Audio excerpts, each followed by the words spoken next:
Now, some people argue that since Jesus is the Word of God, Jesus was involved in the creation of the entire Bible.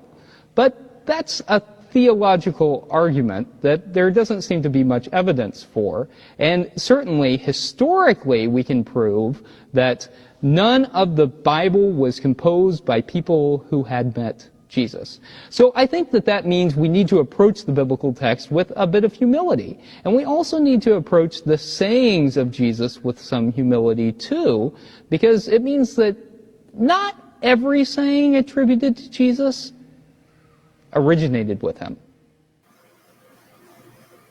Well, I'll agree with him on one point. We all need to approach the biblical text with a degree of humility. Hi, my name is Steve Cordell. My channel's name is Let Us Study Together. It's a place for serious Bible study for serious Bible students. Questions are welcome and honest inquiry is encouraged. I don't claim to have all the answers to the questions people have about the Bible. I just have a desire to help people find those answers. And so I'd like to invite you to join me for a new study series that I call Right On. How much of the Bible was written by people who'd met Jesus? Weekdays beginning Wednesday, September 24th.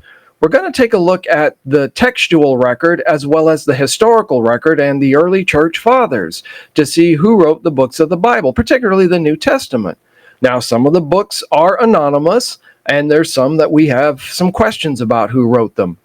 But overall, we've got solid evidence as to who wrote the books of the Bible from both textual and historical sources. So you could say that my answers to that question are going to be a little bit different than what Mr. Lyons has. So join me beginning Wednesday, September 24th, as we look at this study series, How Much of the Bible Was Written by People Who'd Met Jesus?